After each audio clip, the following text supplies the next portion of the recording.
are the voyages of the starship Enterprise. Its 5-year mission, to explore strange new worlds, to seek out new life and new civilization, to boldly go where no man has gone before.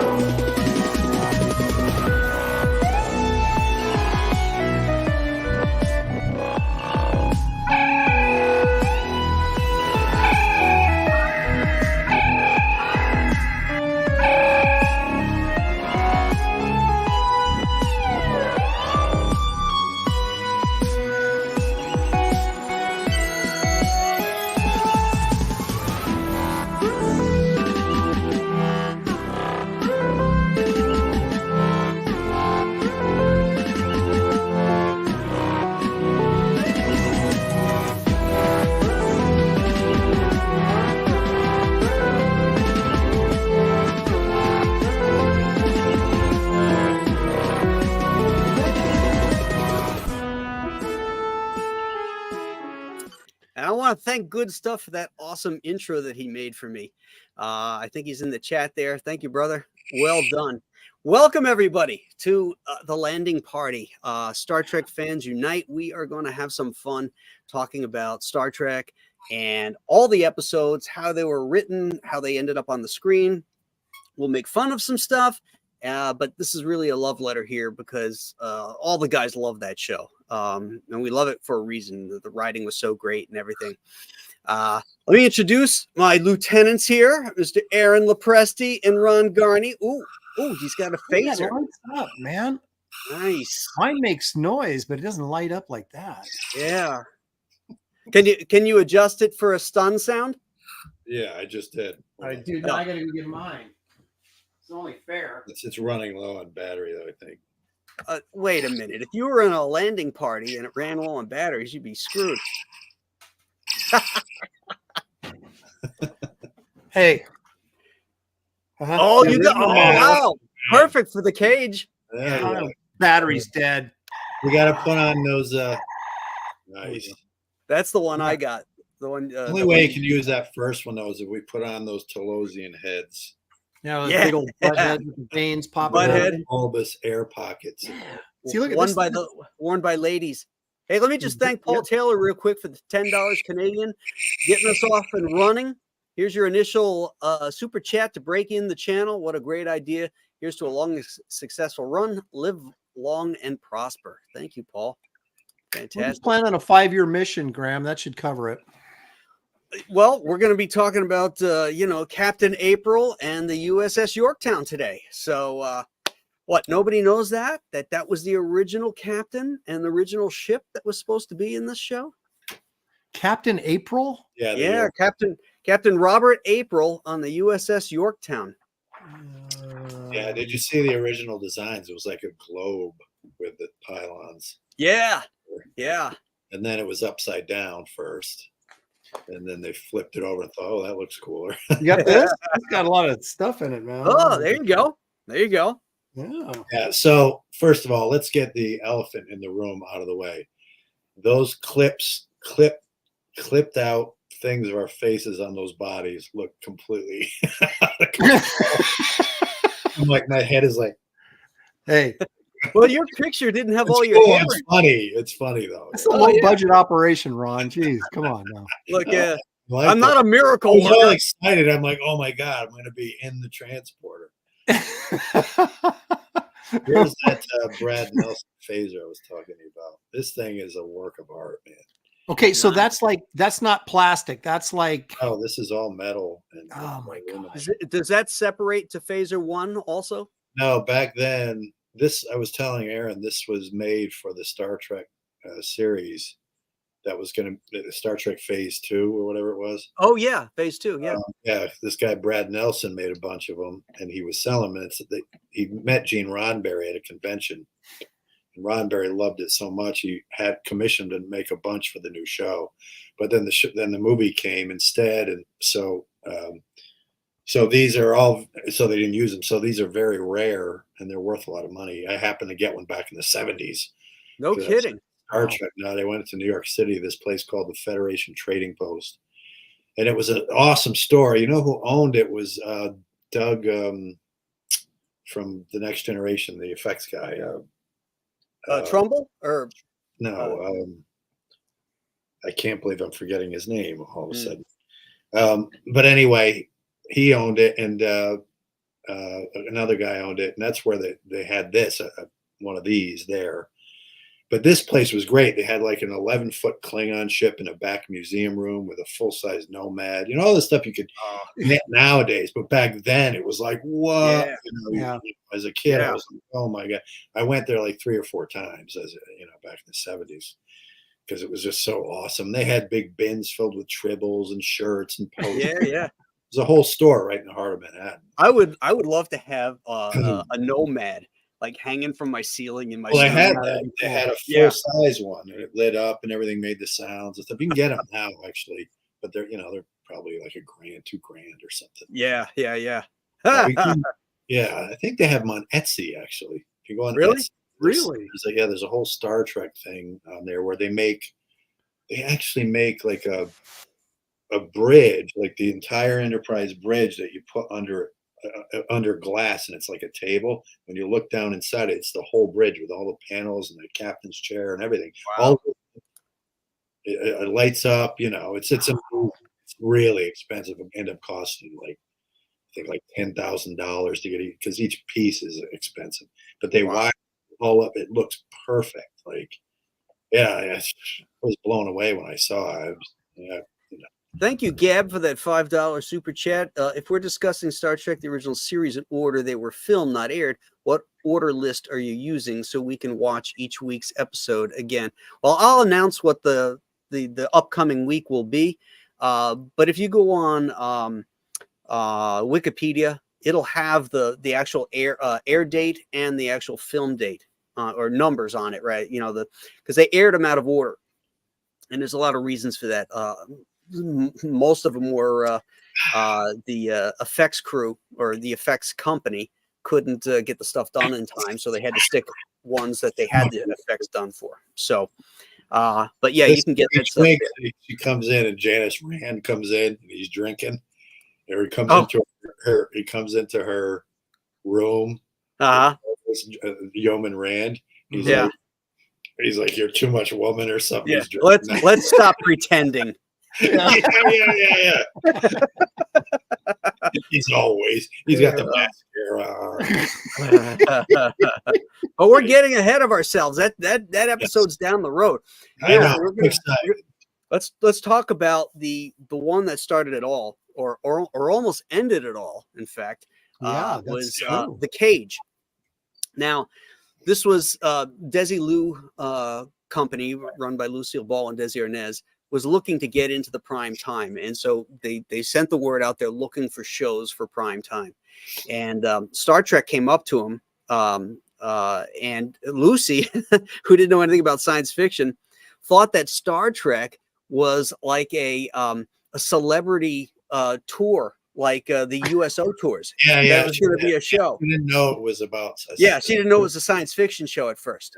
So she greenlighted it because she greenlit it like American Idol. like it was a Bob Hope USO tour show. She had good instincts, because that, with the reality television, that would have been great. I know, but I think that's friggin' hilarious. That okay, that's a plus. That got you in the door. And then what NBC wanted to do was to make sure that these guys could produce a show of quality. So they greenlit it, and they gave them a budget of $452,000 to make this, which was a lot of money. And they chose the script. They chose The Cage. And when the thing got filmed, they didn't like it. It was they said too cerebral, too slow. Right. The captain was sort of mopey. There wasn't any humor. But they said they did that to see what they would do with the budget, because everything had to be made from scratch. They had to build the ship. They had to build everything. They went over budget. They spent $616,000. And you know what that translates into today's dollars? Yeah. It's $6,166,000 for a pilot. Wow, that's Lucy was probably going, what did I sign off on? Yeah. Yeah. That's insane. That's a shit ton of money. Yep. They hired Robert Butler to direct it. They chose The Cage, which was written by Gene Roddenberry, and they got Roddenberry wanted DeForest Kelley. He was the first guy he wanted to hire as the Doctor, but Butler didn't want him. But they wanted him for another character, you know, because they liked the idea that you had this kind of very popular a character actor on the show. So they offered Kelly the Spock character. Right. Yeah. Yeah. And he turned it down, you know, because of the ears, and he was supposed to be red, a red Martian. Yeah. Yeah. Can you imagine? Imagine. Yeah. So they did makeup tests on him. Oh, And God. the problem is that, I'm not a you know, doctor, I'm a Martian. you forgot about his Martian ears, Jim. But he Look at my private parts. They're not down there. They're on my chest. They found out that most To the people in America at that time still had black and white sets, and red photographs as black. Right. So that did not go over well. It sort of looked like he was in blackface, you know. So they went Even to a better. yeah. Can you imagine? So they took the white lips off, and that still wasn't good enough, and then they decided to drop it altogether. Yeah. It was actually Gary Lockwood, who was in a TV show that he did called The Lieutenant. Right. And he and Roddenberry were drinking on his patio one day, and he was talking about the Spock character, and he says, "You know who you ought to look at is this dude Nimoy. I guess he had been on some other show that Lockwood was in." So too, yeah. yeah, so it was actually Gary Lockwood who is in the next pilot, Right. as Gary Mitchell, who suggested Nimoy for Spock. That's kind of cool. Yeah, that's You know? interesting. Yeah. It's interesting that Gary wasn't. I mean, maybe they approached him or something to be in the original pilot. You know, that he ended up in the second one. If he was there at the beginning when they were putting this all together, I'm surprised they didn't throw anything Lockwood's way or ask him to be involved. That first show, that episode he was on, he had a lot of screen charisma, the same way Shatner did. Yeah. It was, And they had a good banter between the two of them, you know. Loyal for Shatner. He was, you know, what I mean? Like, it was like, you know, they were friends and everything. They both had equal charisma, you know. And then Lockwood, even with the ladies, like he's reaching back to protect the Yoman. Oh yeah, holding her hand on the bridge. Well, you got I mean, we're not supposed to be talking about this episode, but you got the sense that they were two guys that were kind of the same type of person, but Right. Kirk had been then elevated to captain, so he couldn't behave quite like Lockwood was still behaving, but he sort of understood, you know. He got it real quick though. You know? but there's, you know, He's like, when he's just looking at the thing, you see the things going by, and then he takes the cup of coffee, like floats it out of, yeah. you know. But you had to get somebody with a lot of gravitas and a lot of energy to play the captain for this thing, because that was the driving force of this show, was going to be the captain. Did you ever see The Outer Limits? Yeah. The episode is like cold something, warm heart, cold. Shatner was a star. Oh, with Shatner, where he goes into space, comes back, and he's like, Venus. He goes to Venus and he sees some weird entity, and he's all freezing, and yeah. his wife has to pull him back with her emotions, and you know, and Yeah. about the love, you know. And he's like, "You brought me back, baby," you know. But I must go to Venus. Well, there's so many different divergent roads they could have gone with. What's you know, what's his name? Roddenberry wanted Lloyd Bridges to play the captain. And Bridges had done some sci-fi a couple years earlier. Jeffrey Hunter, I thought, was the first choice. Well, he was not Roddenberry's first choice. Lloyd was NBC's first choice. But that was when it wasn't going to be called the Enterprise, though, I think. Yeah, well, once they greenlit it, they had already changed it from April to Christopher Pike, right? And the Yorktown to the Enterprise. But that's when it was going to be Lloyd Bridges, though. It was Captain April, I think, wasn't it?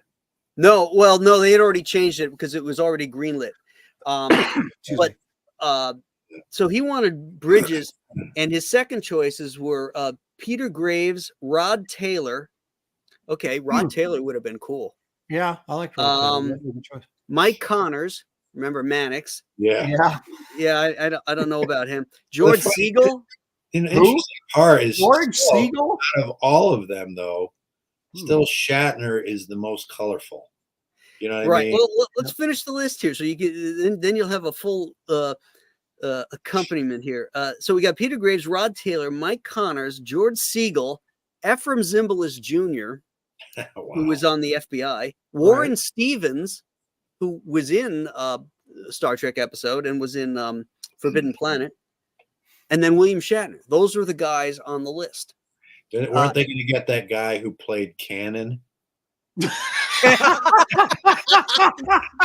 William He was Conrad. Roddenberry's first choice. Yeah, William Conrad. Yeah. Once Buddy Ebsen turned it down, they I mean, come on, let's be real here. yeah. So Can you NBC imagine? came back with their own list, and they only had 3 guys on it, and they're terrible choices except one: Patrick O'Neill, James Coburn, Oh, wow. who I love Coburn, but he'd be terrible in this, Yeah. and Jeffrey Hunter. Yeah, well, Jeffrey. Well, those 3. Yeah, He was of too those 3. wooden and stiff, though. Shatner was, Yeah. But that's the whole thing, when you watch the episode, one of the things is that it's humorless. They make a little try at humor, the girl on the bridge type thing, and they revisit that at the very end, and it just falls flat. Sorry, number one, Yeah. I didn't mean you lesbian. I mean, it's sort of what he's insinuating, Yeah. But You want him to get the wrong idea down there. Well, man. I'm glad they picked Susan Oliver. That's all I'm saying, because that she was a fine looking lass. I can tell you that. Yeah, she looked good in green too. You guys ever Yeah. see the video on YouTube? There's a couple of them, but the women of Star Trek, and it's done to some music. Maybe it's I think it's Mick Jagger singing a song. It's really cool. It just cuts to all these scenes with the women, and it's done to music. It's really neat. Yeah. Some good looking. They used Majel Barrett, who was Gene Roddenberry's lover at the time, and he wrote the part of number 1 for her. Right. But she, before she got it, they used her for the makeup test for the Green Orion girl. So they slather her in this green makeup. They send the test out, comes back, and she looks pink. She looks like normal. So they slather more green on her, film it. They had to slather her with pink, and it would have turned green. They put more green on. It comes back, and she's still looking like human skin. They can't figure it out. Well, they found out that the people processing the film were color correcting because they figured why this woman shouldn't be green. So they kept fixing it and trying to make her skin tone. They spent all that time and money trying to get the makeup right. Man, what a poor lack of communication. Yeah. It's like, Got this whole show being made, and you can't even tell that's crazy. Yeah. well, you'd think a film lab that dealt with Hollywood, that it wouldn't be the first time they saw something unusual, and you're kind of like, or even make a phone call, go, is she supposed to be green? Just fix it. Yeah, that's funny. Yeah. It's weird about how they shot this too. Like when you're watching the episode and they say we're going to go to warp speed, something like that. So they kind of break in the narrative just to run the music, where they go warp factor 7, and all of a sudden you hear boo doo doo doo doo doo doo, and the camera pulls back and you have like a double exposure of space and them on the bridge. Yeah. It's really weird looking, I thought. Yeah, they tried online. They tried to actually use modern technology to reposition it to look better and more seamless, because the perspective isn't even right. Which of course, back then, it's obviously forgivable and have the technology to do it right quite that way back there for television. But they tried, and it's a little bit better, but it's still a tough thing. Are you talking about where the camera kind of goes across the Enterprise and then it goes into the? Yes. Yeah. It just doesn't look right. It was that Citizen Kane moment. They were good idea. Couldn't quite pull it off. Right. I mean, I would think any ship would just target that bubble anyway and just blow the bridge right out. Just blast the bubble. You got to wonder how much at that stage, especially, was still experimentation with them. Like you said, trying to do something that they really couldn't do within a budget. It was. And Sorry, go ahead. No, I was just going to say it's remarkable what over the length of the series, what they were able to pull off at that period of time. Special effects wise. I think because they're still not bad. The special effects are not bad. No, actually, I love the special effects. I love the phasers coming out of the bottom of the Enterprise. I always thought it was badass. It was like, those always look good. And then even when there were shots where they would pull back and you'd see the little plasma going through space and then hitting, like, boom, little things exploding. It was really well done, I thought.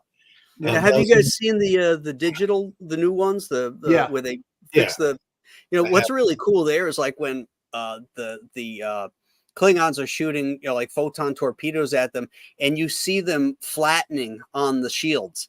Right. That's really cool. Yeah.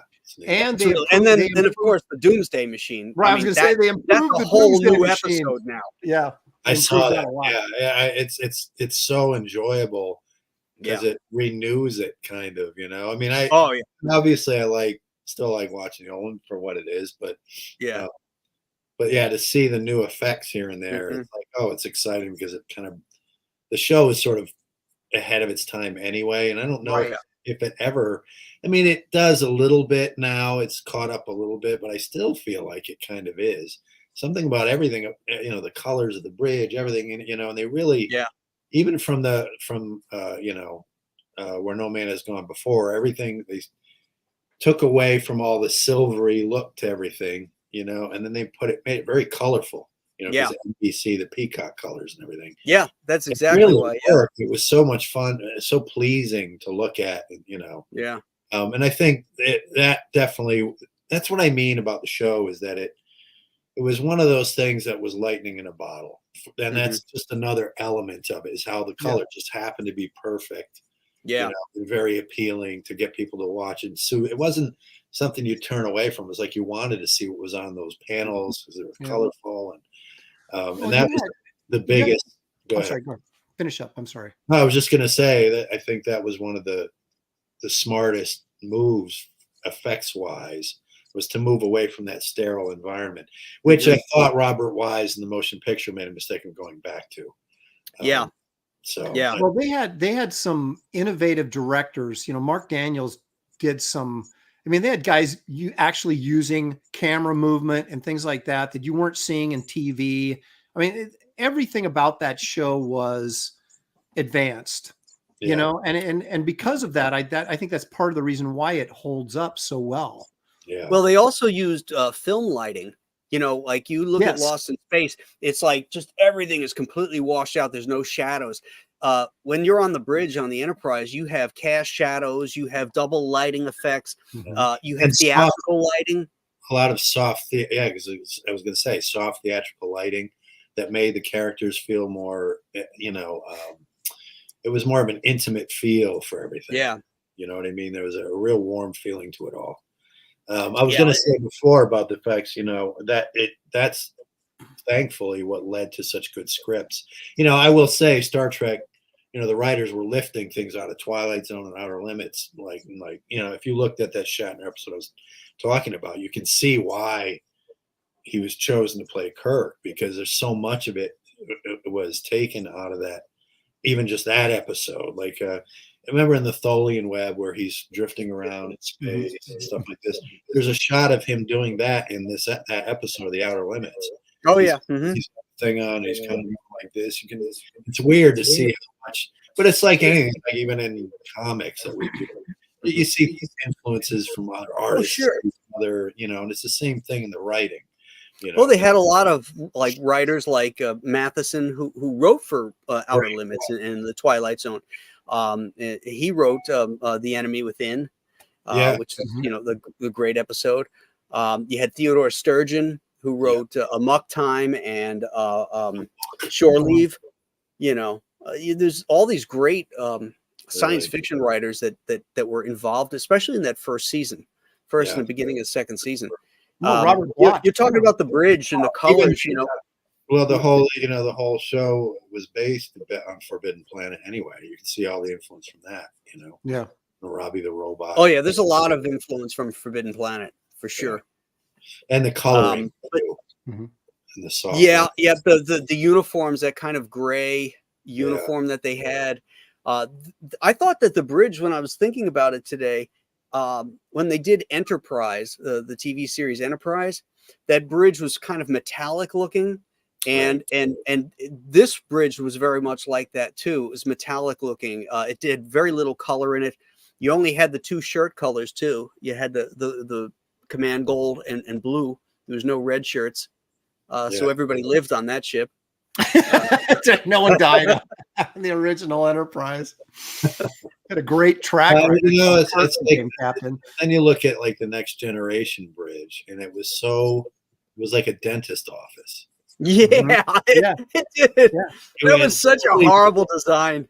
It totally lacked the intimacy of the first one. You know, in the the original series bridge was just very intimate. You know, your eye wanted to wander and see all the things going. Just even the changing lights and stuff on the and having it as a split level was cool, because when people were in motion, they could step up to the stands, like where communications and science was. And then you went down into the command and piloting section. There was all kinds of really cool ways that you could position characters so that they would maintain in frame, you know? Yeah. It felt more real too, in that how it might evolve. Like,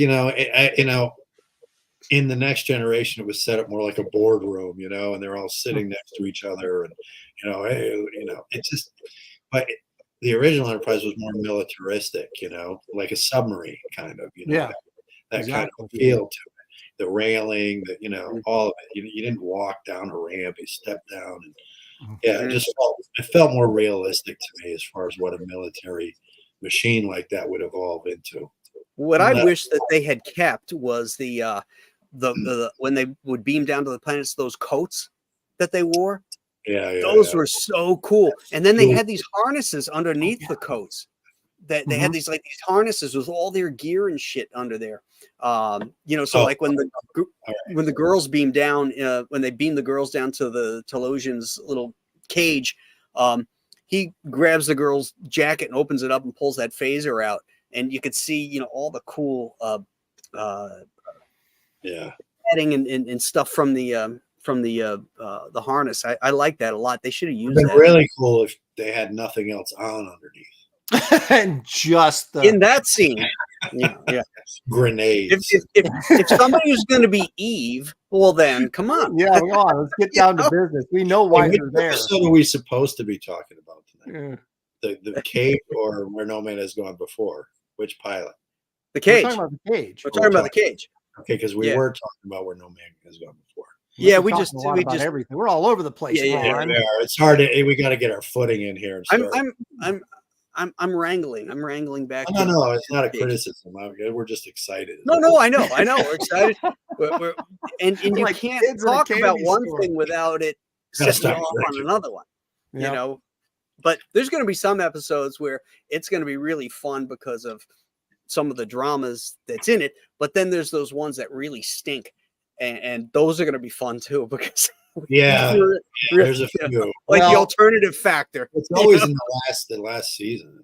Yeah, I was going to say, at least we don't have to talk about Turnabout Intruder for a while. Yeah, that and The Children Shall Lead. Shatner had a fever. Melvin Belli as the fat evil guy. God, I hate that. Come to me. Look at him. Look at his ugliness. Choking on.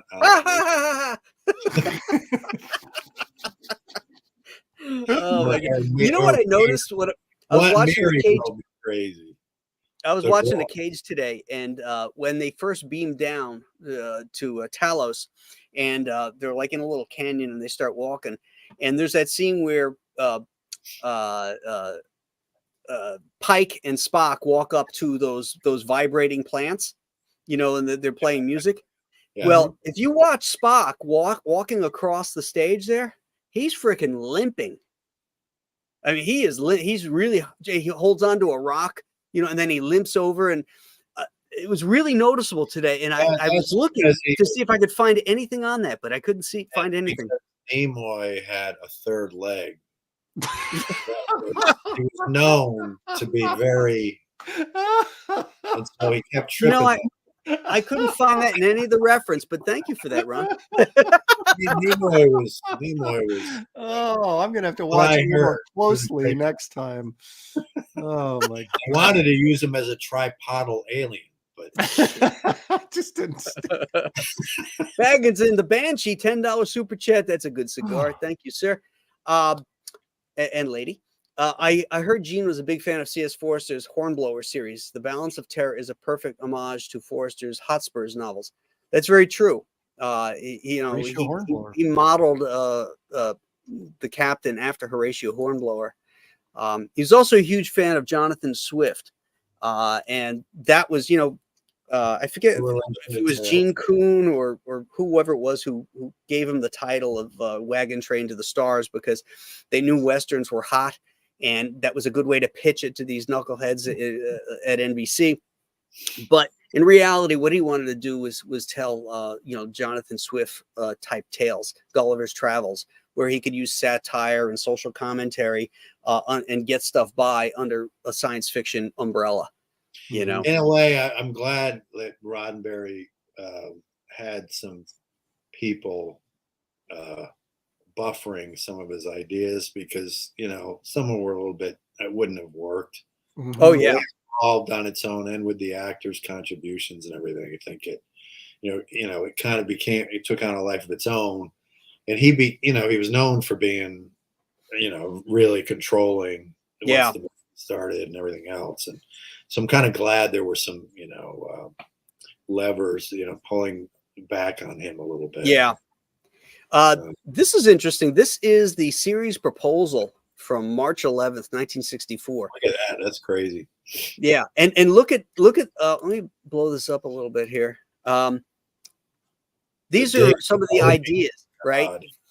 For episodes. And let's see if you can guess which ones they are. Obviously, the next cage is the cage. The desperation of our series lead, caged and on exhibition like an animal, then offered a mate.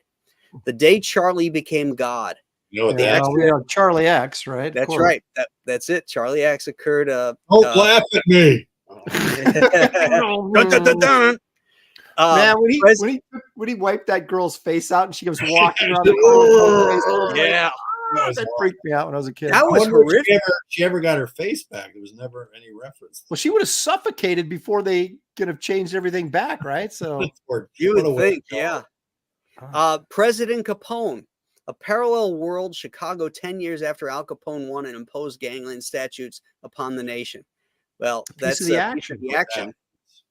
Now, this one, I think this one was that was when you know what that one was.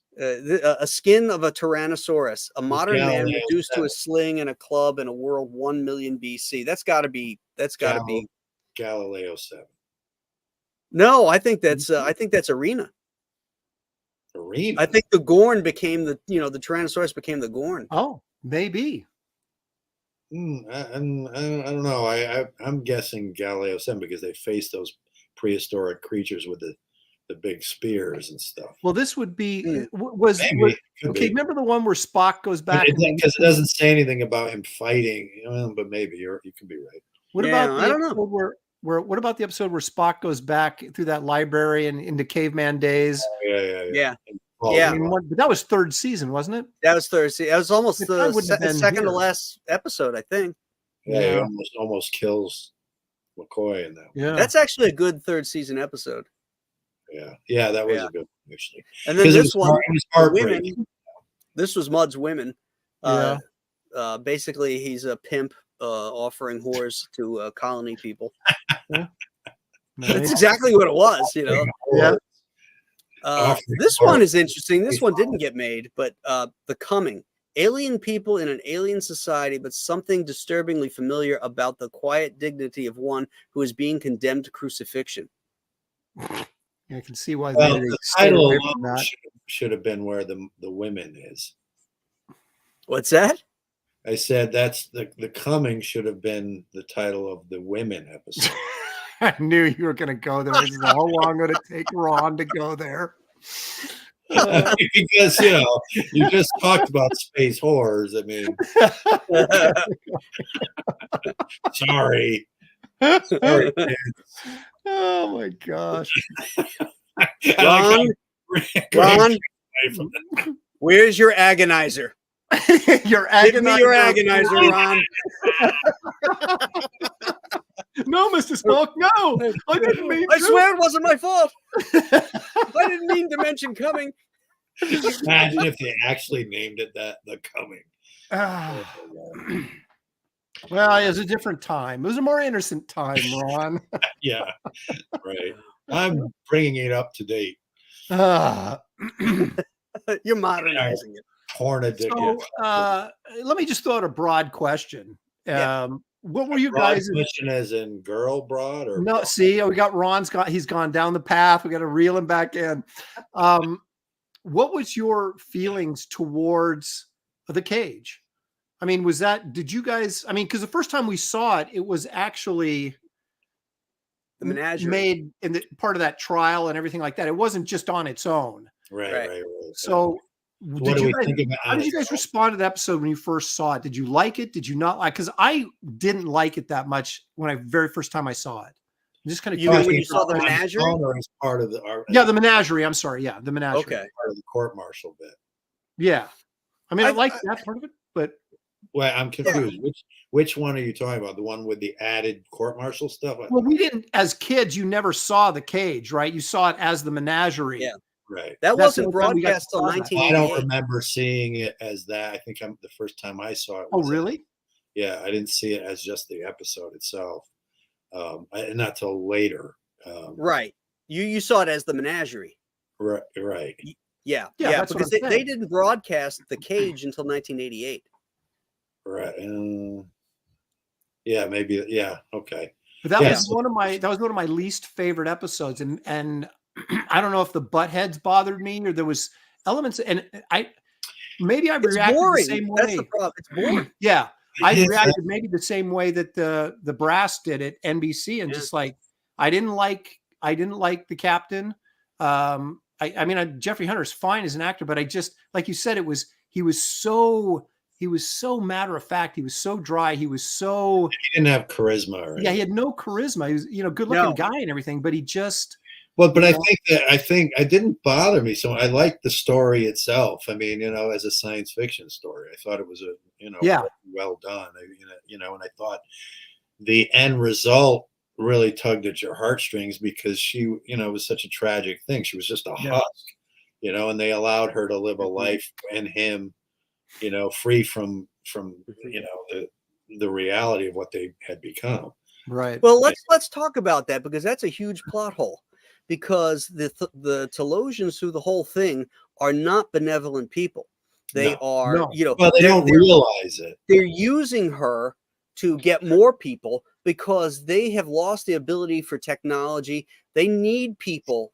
They need slaves, basically, and they need to create a race of people that they can, basically mind rape and get into their emotions and stuff like that. It wasn't. I thought it was more that they were just, they were treating creatures from all over as zoo exhibits, Yeah, they weren't benevolent, but then when they find out that on us, with us and our, what I mean, how we treat animals in zoos and things like that, it was the same kind of thought process going into it. It was the moral of that is that why it's wrong to enclose tigers and animals and all these other things, and only when it's done to a human. And that was taken from a Twilight Zone episode as well. Roddy McDowell. I don't know if you remember that one where he lands. Oh yeah, where they land on that planet and one guy gets injured. And one guy, yeah. And so they take him in, they put him in this beautiful home, and it's like, this apartment. But he realizes he can't get out, and then the curtains open, and they're all staring at him, like pointing at him, like a zoo exhibit. Well, it's, Yeah. it's an interesting observation because the buttheads were, that's what I always called them, because they had a big old split right there, but they were so far advanced than the humans that you're right. I mean, I don't think they looked at themselves as being villains, but they were, in the sense, because they were manipulating these people and using these people for their own means, but no different than we would with a, like you said, Because they could, but the difference is at the end, the very end, because then they try to play them off as benevolent. We'll give her her fantasy and more, and then they let her believe that Pike has gone with her and all that kind of stuff. So, and he's the theologian's smiling at him and everything's fine and cool. But that kind of is antithetical to how that narrative was going with that character. It's like all of a sudden they're benevolent. Whereas, what happened was they almost got killed because of their, their lack of compassion for what they were doing. Right. Where Pike kind of redeemed himself as a captain, because he forced them to see what they were doing by putting them in the same position. Like when he had the gun to his, he was choking them, and so I think that kind of convinced them. It kind of is also a statement on sometimes what you have to do to your oppressors to get them to. They have to become the oppressed to understand what the fuck they're doing wrong. And so I think that's how layered I thought the script kind of was. And so the oppressor becomes the oppressed, and and that's the only way they could realize and come to terms with, and make a deal with because the girl willingly did it, and so did Pike. So it no longer was an egregious thing, because they kind of learned their lesson. I think that was the moral of it. I mean, it's a condensed version. In a real life version, it would last for months or something, there's war going on. I mean, they did try to get it across when the two other theologians came up out of the elevator and they said, it's taking us a while to process. Are you ready? And then all the information goes into the one butthead, and it says, then he's like, we had no idea, you were so, adverse to captivity, and that it was, horrible for you, and blah, blah, blah. They're looking at it like we look at an ant colony, ant farm. Right. Yeah. But I did, as a dramatic piece, I did buy that, their transition from, kind of a-hole to actually understanding that how they had to treat them differently. That ending didn't bother me, because I thought that they handled it okay. Like Ron was pointing out, when he, grabbed the guy when he's trying to get the phasers, and he turned into that big boar head trying to freak him out. And then he's got the gun on him, and he's like, I'm betting this, phaser just blasted a hole in that. You want me to try it out in your head, kind of thing. And they kind of understood that, hey, they don't like being captive. They've got feelings, and they kind of and in that moment, the realization is that I'm captive now of this captain. He's got me captive, and that's what it feels like. Yeah. Right. And you're at his mercy, That's a good point. Yep. Yeah. So that's why yes, I agree about that. The character, like Pike, was a stiff as a board, kind of, didn't have the charisma. There were a lot of, and Nimoy was smiling, which was weird. And, so all of that, but and laughing, and yelling. But what I enjoyed about it was to see how they fixed it all to make it a better product. It kind of worked in that way, because look at how much our culture changes in short amounts of times, in less than 10 years, for instance. And so that kind of change from the early days of the Enterprise, to the Kirk days, could conceivably have evolved that way. You know what I mean? So it made sense. What they did with, the Nimoy character was constantly evolving, at least for the two pilots and then the first couple episodes of the actual show. But when they decided they were going to go ahead with a second pilot, they wanted to get rid of Nimoy's character, and they wanted to get rid of number one too. So he wanted the Nimoy character, so he said he's going to get rid of number one, but he's going to give Nimoy's character the personality of number one. which is that cold, detached, logical thinker. And so Well, that's how Spock came in as that more logical character, but he was still emotional in the first couple times we see him after I that. don't think they had the Vulcan lore under their belts quite yet. Oh, they didn't have it at all. In Yeah, fact, so- I don't know if they say he's a Vulcan until, well, they do. They say it, and they say it in. I think they say it in the next pilot. Speaking of that, even in that episode with Shatner of the Outer Limits, they bring up Vulcan in that. Hmm, Yeah, so they interesting. took it from that too. Because The bigger question is, how do you go home and tell Marjorie Barrett that, oh yeah, you're out of there, but I'm keeping Spock and moving him into your position, but you get to be Nurse Chapel. So you know, Yeah. I mean, I think Roddenberry even then was trying to, by making her the logical one and everything else, he was trying to break down the stereotype of women being more emotional. It was a way to appeal to a female base, but at that time, I don't think, the studio execs might not have bought into it. You know what I mean? mhm. Not that anybody's threatening. That's probably true. There's probably a lot of truth in that. It's not, post World War II and the baby boom and that, and everything else. You didn't view women that way. It was a little almost. Now you can. I mean, it's done in every freaking show now. They're kicking every guy's rear ends in every movie and everything else. But back then, it wouldn't. You can see why it didn't make much sense to the studio execs. It wouldn't have been had a wide appeal, Whereas a Spock, it seemed to make more sense, because it was, he was an alien. He was different, and there's nothing like him on TV. Yeah, exactly. They had to find a way to push past that off, rather than just being cosmetic. They needed something in his personality to, so an entire culture, race of beings that just based everything on logic and cold, no emotion at all. Yeah. And that's intriguing and more believable in a way because it makes the viewer want to see if he cracks ever. Yeah. I think it, in a mock time, obviously. I mean, most of the Vulcan lore that we know came from Theodore Sturgeon for A Muck Time and DC Fontana for the one where Spock's Journey to Babel. Yeah. Right. Mm-hmm. Yeah. Right. That's where you got the bulk of all the Vulcan lore from those two authors, two excellent writers. And the whole Major Barrett thing too. Think about what was on television at that time. Because, honestly, we always looked at women as magical creatures because they are, because they're really something else. I mean, they're children and they're soft and inviting at times, They're amazing. So the shows at the time that were the most popular were like I Dream of Jeannie and Bewitched, magical, very attractive women who kind of cause a little bit of clever chaos in the men's lives and they're fun to watch and I think that's what was popular, so I don't think that character as number one would have worked.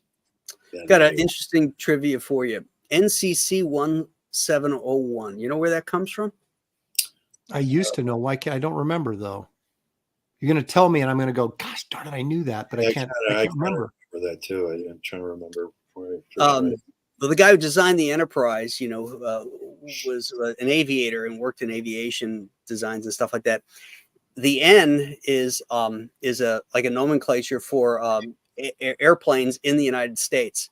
Okay. And Cool. and CCC is Russian.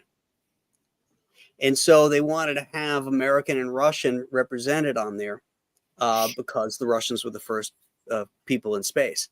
And so it became NCC. 1701 is only the numbers because he eliminated the ones that would be hard to read at a distance on TV. That's cool. Yeah. Very well thought out. That's yeah. I love stuff like that, The USS Putin. Well, it goes making a shit all over the universe. It goes to show just how serious they really were about this show, and making it good. Yeah, and we talked about the evolution of the characters and figuring stuff out as they went. with the intent of making it better. You know what I mean? And you got to appreciate that, because you don't necessarily always see that in Hollywood, right? But these guys were really, they took this seriously, and they wanted to produce a product that was really good, and they did, and it obviously stood the test of time. Definitely a labor of love, and I do think also that again, the lack of money, they had to have really great scripts. They for what they produced, though, I mean, it was amazing to have the great scripts and then have the effects team love it so much that they were pulling off some remarkable things on a limited budget. Yeah. And what's funny is that even the Enterprise flying through space, people have said, like, I look at the Next Generation now and I don't like it. I like the original better, because even though the effects are obviously cruder, there's something about the way the Enterprise going through space is so murky. And the stars kind of, it just feels much more believable to me. And I hate the design of that Enterprise, that Next Generation Enterprise. Hey, let me just thank Russell Hall here for that $2 super chat. Speaking of women, I guess Anna's IBS is acting up. No, Anna couldn't make the opening show because it is her hubby's birthday tonight, and they are celebrating together. So happy birthday to Peach, and we will see Anna next week. That's right. So Ron is the eye candy for the show today. That's right. With his auburn chest hair. Who can resist all of this? Hey, put some green on. Yeah, right. I'll put some pink polka dots, like I have leprosy or something. So is there on that stuff from Miri, those swords? Yeah. Mine. The grumps. So, okay, here's a big question. Grumps. They had a couple of things in the pilot of the Cage that, like those big laser cannons, I don't think we ever saw those again, did we? No. They built those things. Why did they use them? Where no man had gone before was in that. Well, they had a laser rifle, but they didn't have the cannon, though, did they? Oh, the big one. Yeah, the big cannon. Where they were channeling the power of the Enterprise. That was cool too, because you didn't really need to see it all the time, but it was nice to see the equipment they could use. It would be cool to see a rifle again, and those jackets. When you're beaming down to planets, maybe it's cold. They have those jackets. They look so cool, dude. When Vol hungers, you get that big laser cannon down there and you feed Vol. You know what I'm saying? That'd have been a perfect episode to use that. Well, that's another thing. It's funny how they tried to change. Excuse me. Sorry. I had sushi. How they tried to change up the color of the phasers. Like sometimes it was red like that. Oh. Sometimes it was blue. Like in the Valop, so it was 2 red beams that came down. Was it? I don't remember. 2 red beams, okay. Blue beams. Anyway. Sequential Treasures for $10 super chat. That is a good cigar. Hey, Aaron, how are you doing a Star Trek show without inviting me to join in? Totally illogical. Our Comic-Con Convo episode on it prove I have the chops. Not my show. I'm just a guest. Yeah, somebody. He's a player. Get in on the action. Yeah. Oh my gosh. Everybody wants in. Everybody wants a piece of the action. One big. Come on in, everyone. Come on. We'll have 100 little people in there. Exactly. Each other. But I like the one where Spock's ears were bigger. There's, I watched the pilot today, and there's one thing that really jumped out at me. There's this dude that always comes up and stands next to Pike's chair, and he's got like a clipboard next to him, and he doesn't do much, but he's always in camera, and he always comes up with his clipboard like, well, we're about to, warp out of here, factor 7, all of a sudden this guy walks up, whoop, and there he is, and he's got his little clipboard. It's like, who the hell is this guy? I know. What's his deal? Yeah, well, it's like, good thing they brought in Yoman Rand. You know what I'm saying? I mean, if you're gonna have somebody standing around not doing anything, I'd rather have her than that other dude. So, yeah, they should. I hated her. Depends on who's watching.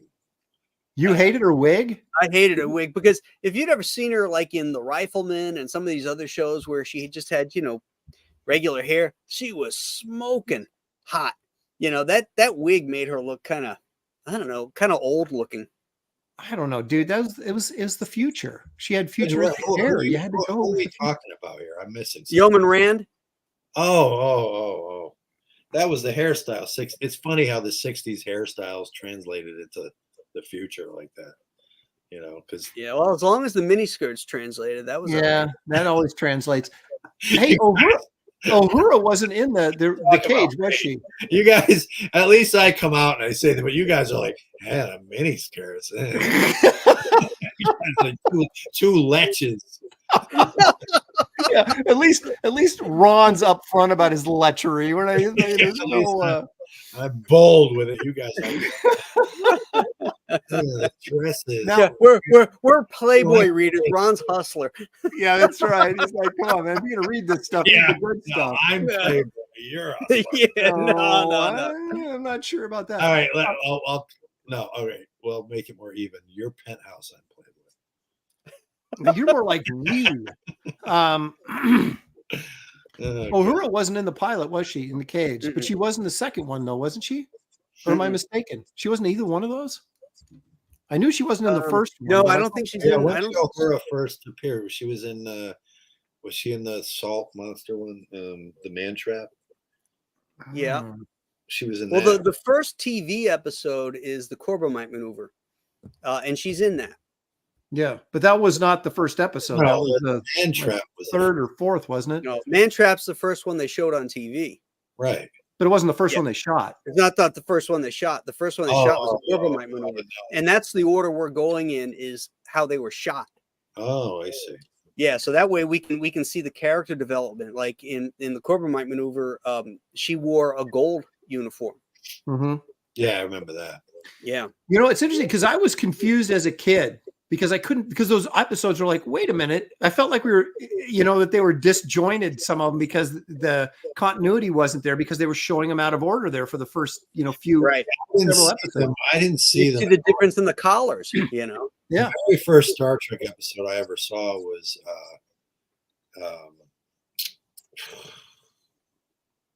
the Lincoln one.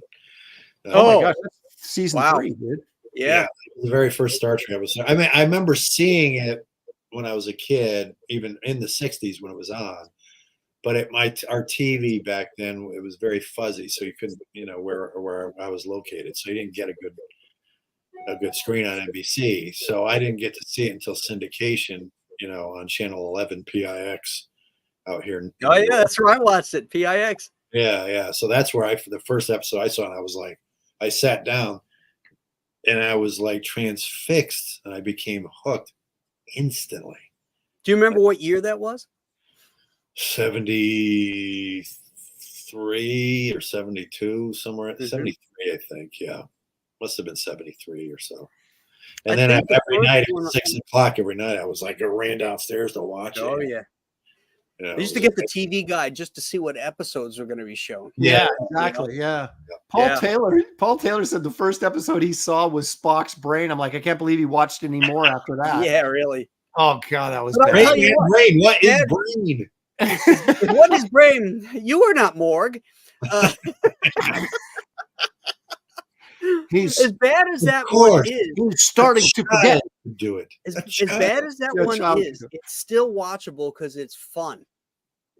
As opposed to "And the Children Shall Lead" or well, yeah, and it's also cool to where you have to just take it on faith that they're so advanced that they're performing brain surgery on Spock, and there's not one drop of blood or anything, or just all you have to do is slide his head into this thing, plastic thing, McCoy with light, a hair blower. Right. Then you connect his vocal cords so he can help you finish the operation. Yeah. He's talking to him.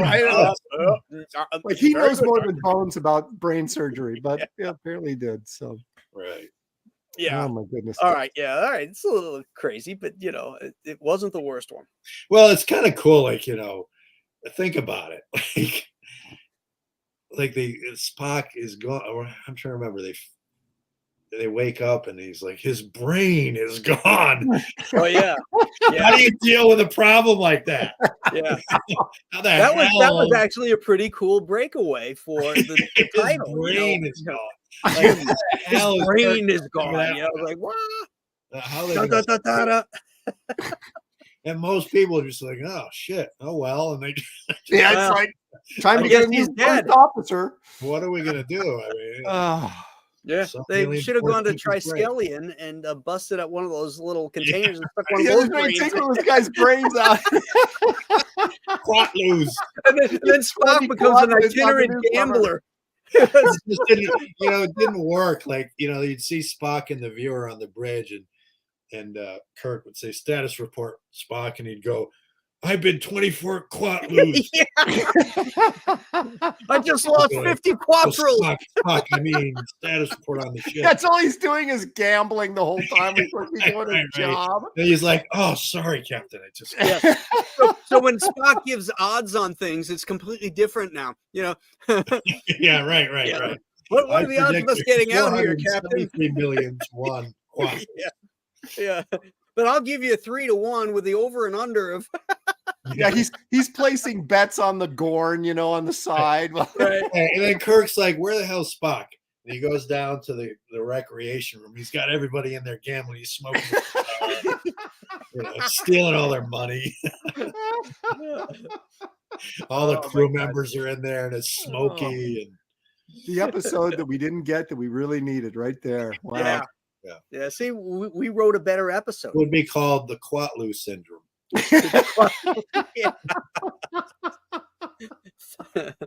3-1 on the quattro. Oh gosh, that's too good. Whew.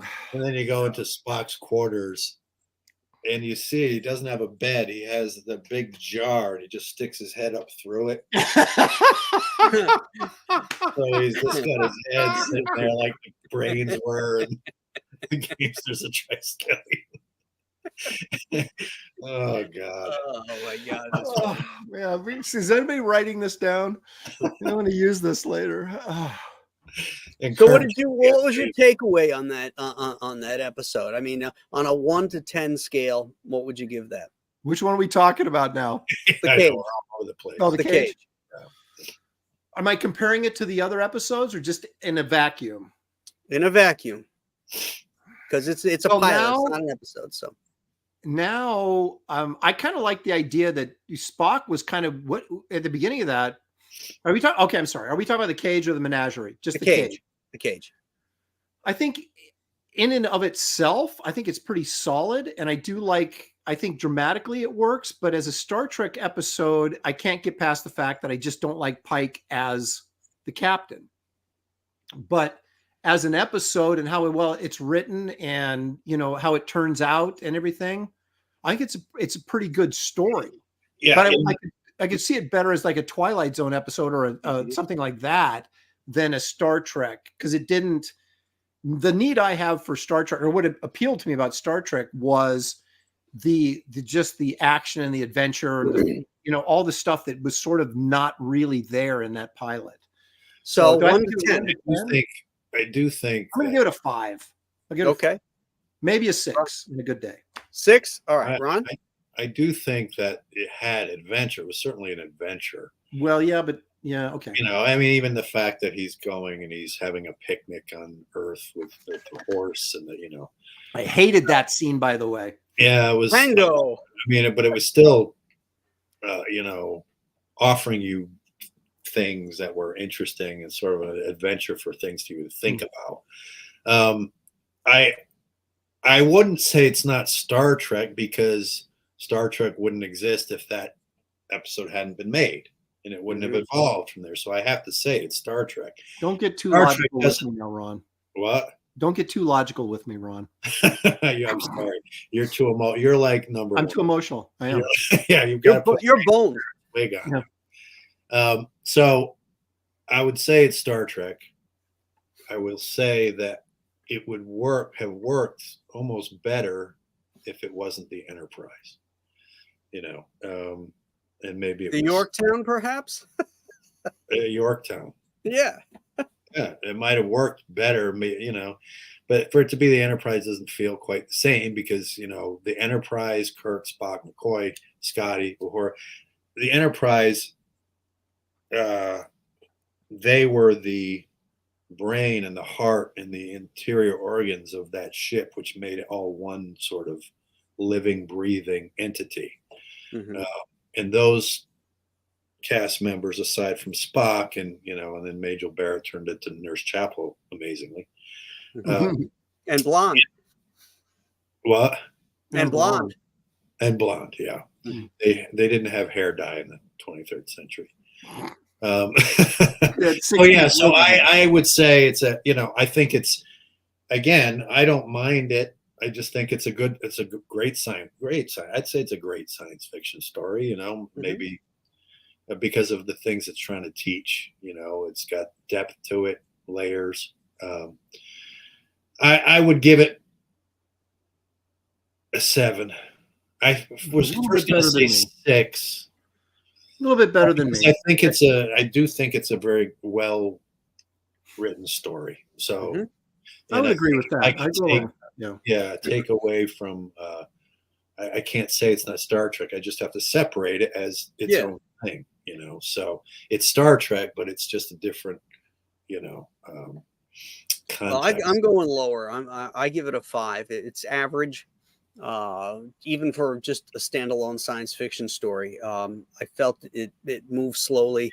It didn't have a lot of energy with the captain, who we follow through the entire story. If you cast Shatner in that role, whole different movie. No, I think so.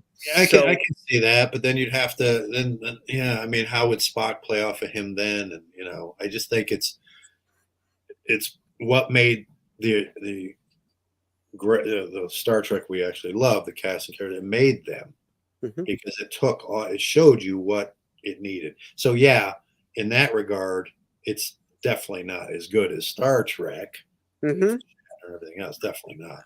Yeah, I think it's needed. It's something you need to see to. Oh, absolutely. It's part of the lore, part of the history. Without it, they wouldn't have greenlit the next one. Right. In fact, the reason they lost Jeffrey Hunter was because they'd never done 2 pilots before, and his contract only had him for 1 pilot, thinking that the TV show would come next. Well, it didn't. You want to continue it? I'm sorry?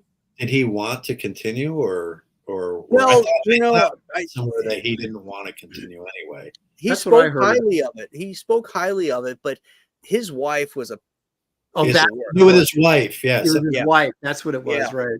When they called him in to view it, to get him interested in doing the second pilot, he didn't show up. His wife did, and his wife. I want to play Captain. She said, Jeffrey's a film actor, and he's not going to do this. I remember that now. Yeah. So what happens? He gets shitty overseas roles. He does guest starring things in TV series. Never a starring role again. And then he's over in Mexico, has a couple strokes, takes a fall, smashes his head, and then ends up dying from the subdural hematoma, at 42 years old. I thought he had cancer. No. Oh. Well, so the takeaway in all this is if you take away the high and low number, the average is 6, so Aaron wins the rating. What do I win? No. You win. You win. Barrett's win. All expenses paid to the agonizer room. No. Yes. Just don't. Next time, don't be so instinctive in your correct assumptions. Yeah, well, just don't give me the full duration, okay? Just don't give me the full duration of the agonizer tube there. Didn't they use that agonizer tube for Luke Skywalker when they brought him in from the snow planet? What was the agonizer was from Mirror, right? Yeah. Yeah. What was the one where they went into the tube? Was it Operation? No, what was it? No, the disintegration tubes thing, like in Chekhov. Wasn't that Mirror? Oh no, that's Mirror too. Yeah. So that's where you're going. That's right. That's right. Wow. All right. Next time, if you're wrong, we'll put it on the pleasure setting. You'll be like, oh yeah. I'm always wrong. Oh, you guys have seen Sleeper, right? Where they had here. you guys Woody have seen Allen? the Woody Allen movie Sleeper, where yeah. they put him in those little tubes, you know, where they Yeah. the sex tubes, whatever. Right. The Orgasmatron. Yeah. The Orgasmatron. That's And the other I got to get me an agonizer. Well, Anybody ever make agonizers? Orgasmatron. I'll bet they do. I'll bet you somebody makes one of those agonizers. I got to That'd be get fun one to of those. have for the show. When somebody gets out of line, you just Yeah, say, dude, "Your I'm agonizer, please." As you know, like, cause you talked to me on one of those boards on Facebook. Man, I'm surprised at how much stuff is out there that people make, you know. And you know what's funny is when I was a kid, I was making stuff too. I made that briefing room computer. I went and got plywood and wood, and I got Really? Look at you plexiglass, go. broke plexiglass, and I got Oh, all the wow. switches from Radio Shack, and I drilled holes in the front screen and put colored paper behind them and put Christmas lights. I built that freaking thing myself. And I built the intercom for the wall. I was building everything. I built an R2D2. I never finished it though. I started building it out of a garbage can. Yeah. But yeah, it was so much fun. I had all that stuff, but it's amazing to me to see, you know, all these people that, you know, it's weird because at the time where I grew up, it was very recluse. There was nobody around. I was literally the only Star Trek fan in town, I think, you know, in my school.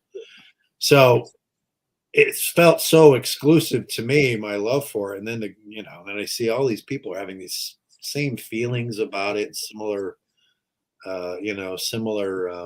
similar enthusiasm and drive and motivation to keep it going. And I remember feeling guilty when Star Wars came out because I love Star Wars. I'm like, oh, I can't cheat on Star Trek, you know. I'm the same way. I like Star Wars, but it never took Star Trek's place in my heart. Yeah. It was I'm the same with Aaron. I mean, it was because of Captain Kirk for me.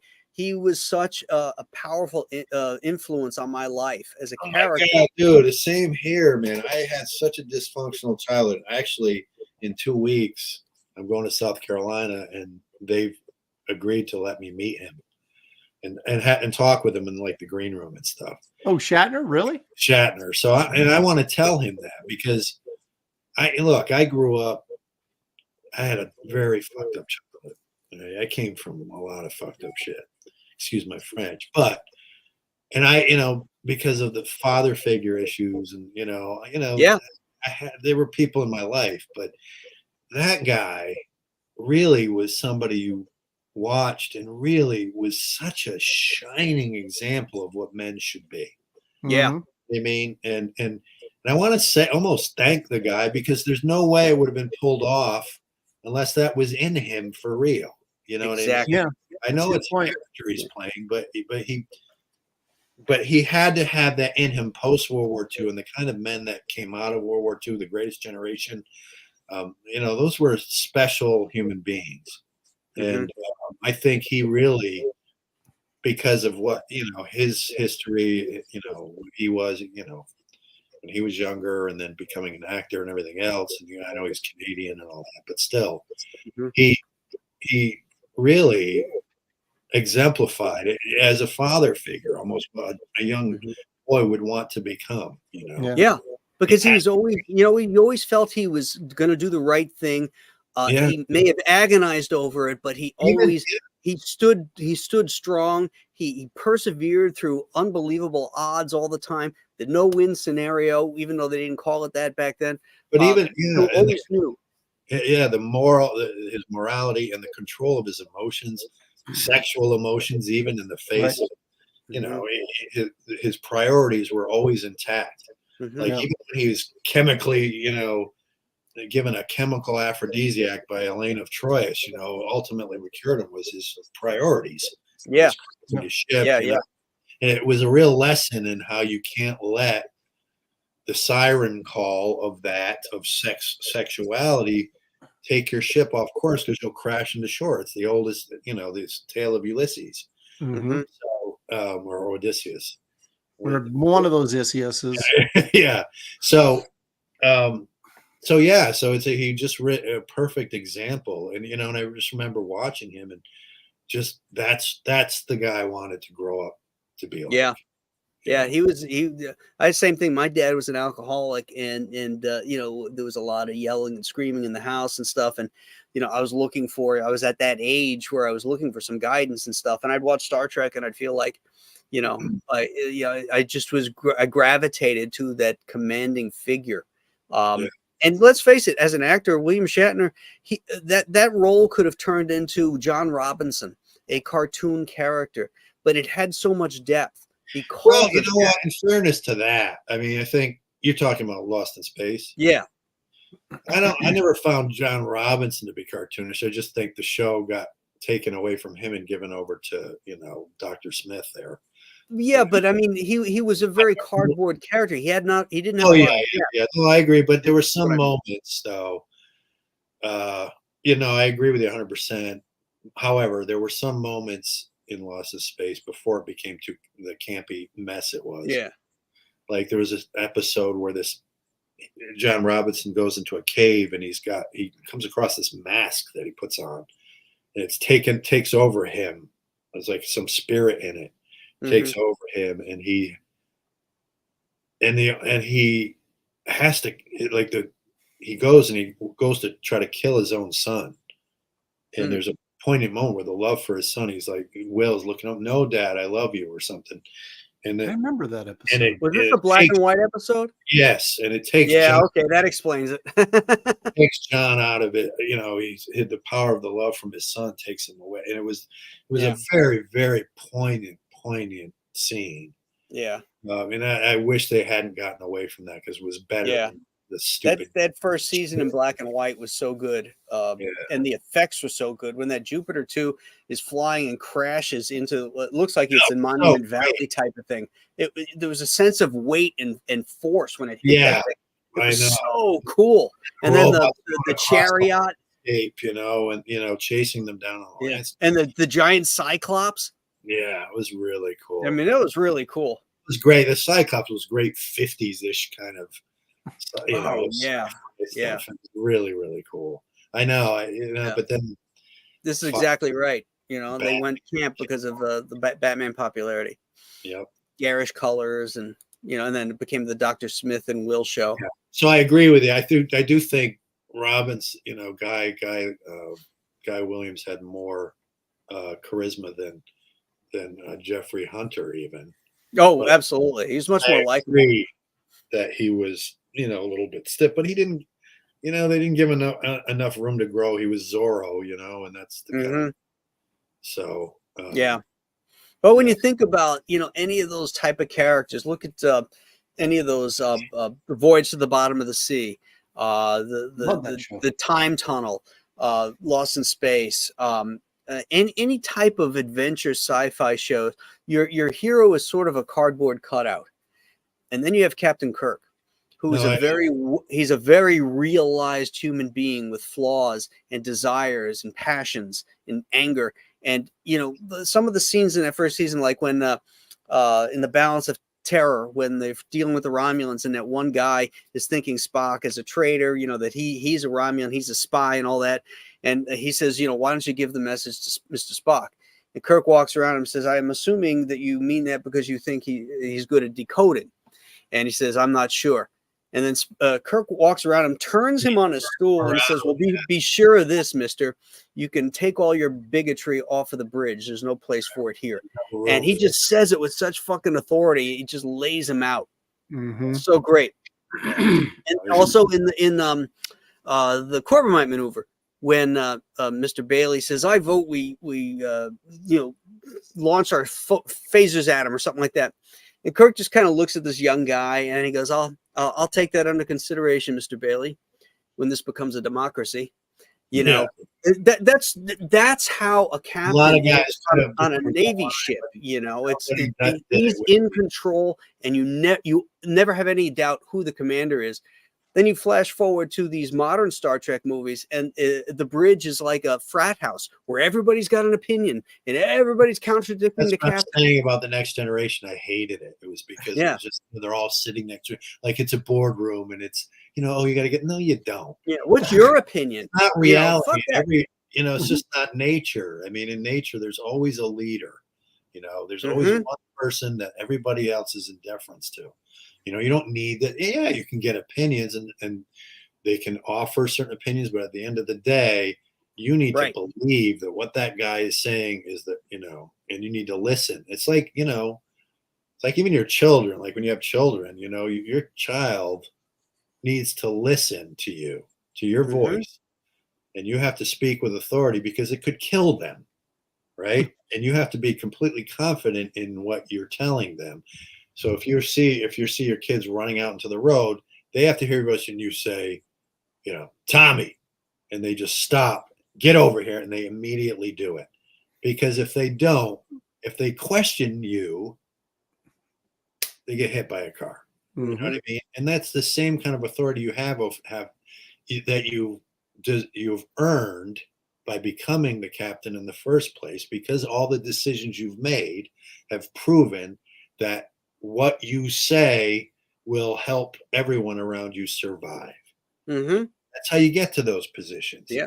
He's the commander. He's the chief. You don't need 20 different freaking. I will say in the Next Generation, ultimately, they were deferent to Picard, but that whole context of them sitting around, he just didn't like it. You know? Yeah, and him drinking his tea, and you know, in the first season, he surrenders the Enterprise like 3 times. You know,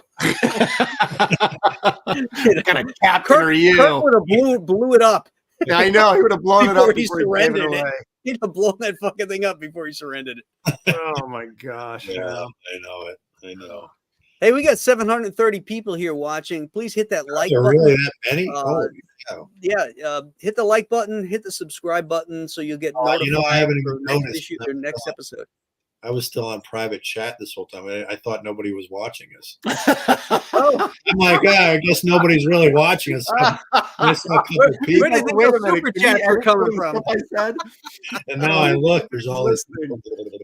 Oh my gosh, that's funny. Shatner is in his 90s now, so at some point he'll check out, but he'll be remembered. Oh, I missed this super chat from Russell Hall. Sad for Dr. Comb over technology never advanced. Okay, I missed that one. Yeah, that was that. You know, I will say the egregious thing of Shatner's toupee. You know, that was heartbreaking for me because I never noticed it, and then thank you, Kelraiser. High school pointed it out.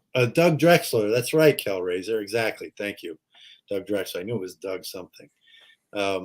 And I'm friends with him on Facebook too, and I was drawing a blank. Anyway, but my friend mentioned, something about Kirk's toupee. I'm like, what? He has a toupee. And now, it's like I can't unsee it. Now I see it. I'm like, oh my God, I never wanted. I think in my myopic vision of Shatner being the template for me. Yeah. I didn't want there to be flaws or anything like that in him. So. But his hair looked the same when he was on Thriller, and it looked the same when he was on Twilight Zone. I mean, yeah. Well, I don't think he was using a toupee then. I think he got into hair thing to match what his original hair looked like. Do you think it was a front piece, or do you think it was like in the back? No, you can see it where it's cut off right there. I think. Oh, don't tell me that. And I'm going to look closer now, and it's going to bug me. I've looked, and that's what I'm saying. Really my friend mentioned it. I was like, oh God, I never. I mean, I knew he had a toupee in the movies and stuff, but I'm always kind of like on TV. Was he there yet? That he needed to? Yeah. No, I think he's fine. I think years ago he had the plugs because his hair is it's not. He's not wearing a rug. Now I think some years ago he had plugs or something. Yeah, no, they talk about somebody hit his toupee on him on set. I think Nimoy might have played a joke on him or something. Somebody. He took those toupees too, and that the budget people were like, "Where's the toupee?" You know, because they had to shell out extra, $400 or something every year for it. You know. I think he deserves his toupee. Damn it. That's right. So. Who the hell else is going to use it? And it's funny how it evolved because then by the 70s you had the sideburns and the. Oh yeah, well, or T.J. Hooker. The curly, the perm. Yeah, it's like how much body his hair ended up having as he got older. Yeah. You know? Like, wow, I wish my head would do that. And now he's still, it looks more like it did back in the first season again. Well, God bless him. The man's 90 years old now, and I know he's still got a lot of energy. He's a renaissance man. I don't know. I hope I don't make a bumbling fool out of myself when I meet the guy, but I agreed to go to a convention just for that reason too, and he got pissed off at the con and got up and left before I got to meet him. Why? His people were saying, because he has guarantees and he has to sign stuff, and his people were saying that that too much stuff had come through or something. He had already met the minimum, or there was some kind of disagreement about the product thing. Yeah. Right. Yeah, and so he ended up getting up and leaving. And I was like, well, shit, man, this is the reason I'm here. I have a cool story for you, actually. So tell him I said hi. Graham Nolan, Yeah. Monster Island. So back in, I think it was 1987 or 88, I went to a Star Trek convention in New Haven here, and top of a hotel, and not the top of it, but at a hotel over here. So banquet rooms, and so they had auditions to play roles, the Star Trek characters, and so I auditioned for the role of Captain Kirk, and I beat out 12 other people. I won the role, Okay. Just like Shatner, and so we had to go on stage, and they had the original script from Trouble with Tribbles, and so we had to go on stage, and they had it set up like the bridge, and we had to learn the lines. We had a certain amount of time to learn the lines, and I learned them. And then they had this big production on stage in front of the entire convention, and so I'm trying to remember how it worked out. I don't remember what part of the script it was, but I'm sitting in the captain's chair, and then there's some talk about where the Tribbles went. It's at the end of the episode, and I'm like, where are the Tribbles? And then all of a sudden, nobody knew this, but you heard Scotty's voice come over the loudspeaker, and it was James Doohan, and he was a surprise guest, and he came out, and I got to finish the scene from Trouble with Tribbles, and I even smacked him in the stomach the way Shatner did. There'll be no trouble at all. I'm like, you gave them to the Klingons? Well, there'll be no trouble at all. And then everybody started laughing. I even smacked him in the belly. And Doohan was like, oh, that's funny. And then he said to the audience, pointing at me, he's like, there's one in every crowd. He goes. So I got, it was cool to me that, I got to do that. That's very cool. That is great. That's a great story. I actually have photos of it somewhere. I'll see if I can find them of me on stage with him doing the scene. So it was pretty cool. That is awesome. What year was that? I even had, we were supposed to come in from off stage too, and onto the bridge, and I even made the sound of the doors. Like, and everybody started laughing, when they came in. I sat down in the captain's chair. What year was that show? It was like 87 or 88. Okay. I think it had to be like 87. Were you a pro yet then, or was that just before you broke in? The business in 89. Okay. So yeah, I was thinking about it, but I was a bartender at that time. I was bartending and nightclub managing, and things like that. And summer stock theater, and the other stuff. Porn. Here's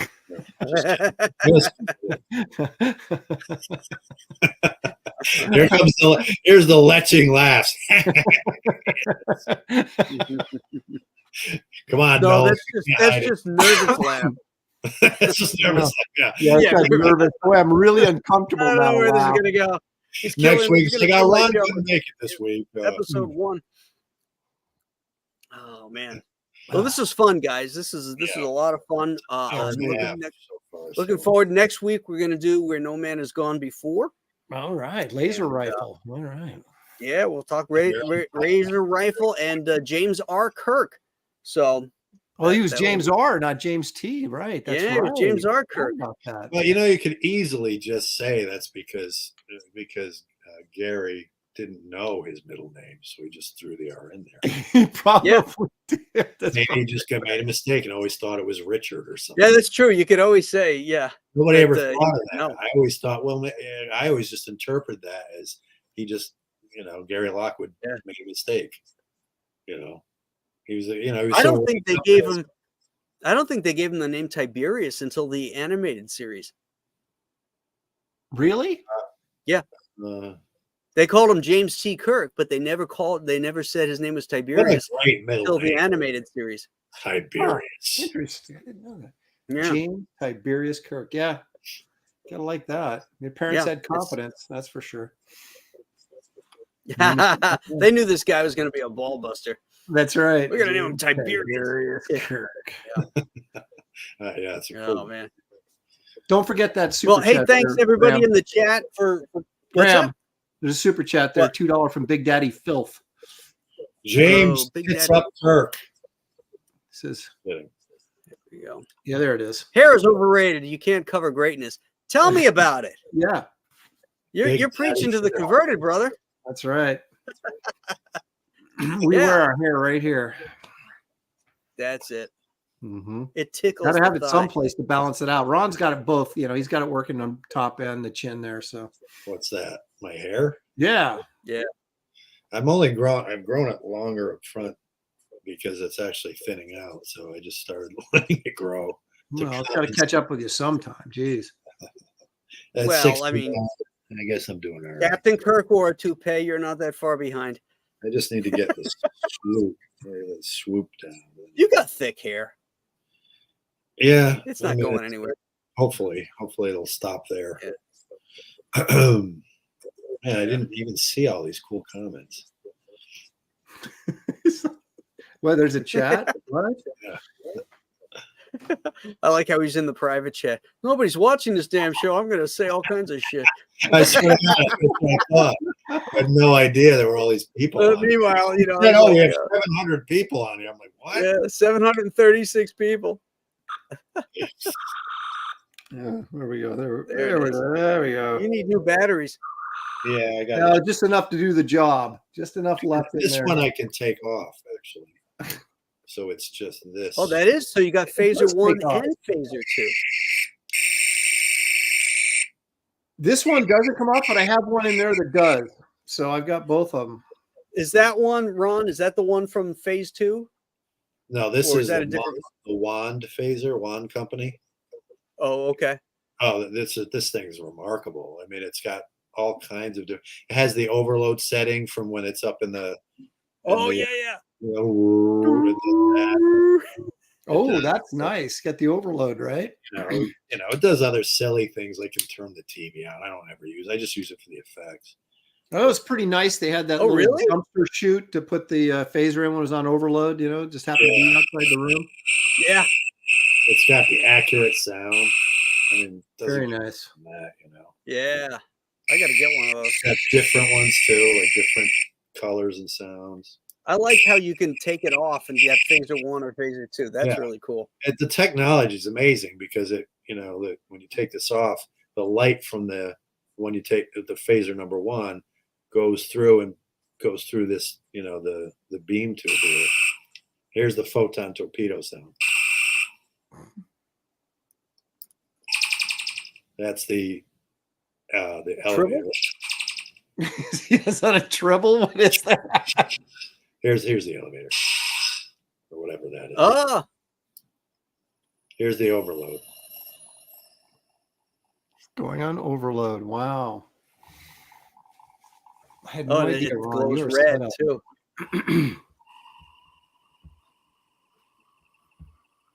All of a sudden, you guys look, and I just explode. Great way to send the Thanks show for off. going on, Ron. Boom! Yeah. And we're out. The next week, though, you guys would have like 10 million followers because word have gotten around. Yeah, Ron Garney died on the episode. Garney exploded. Yeah. We dispersed his molecules like we did the M5. You just or Nomad, rather. You see the screen, just blood. Oh, man. most Energized. Well, hey, everybody in the chat, person. thank you so much for tuning into the show. We're off to an auspicious start. Next week is Where No Man Has Gone Before. I hope you'll join us then. Aaron and Ron, thank you so much. This was a lot of fun. My Can't pleasure. wait to do it again. Yeah. And next week, Anna will be here. So we got that. So Double your we'll audience see you right next there. week, guys. See you later. Have a good one. Thanks. Bye-bye.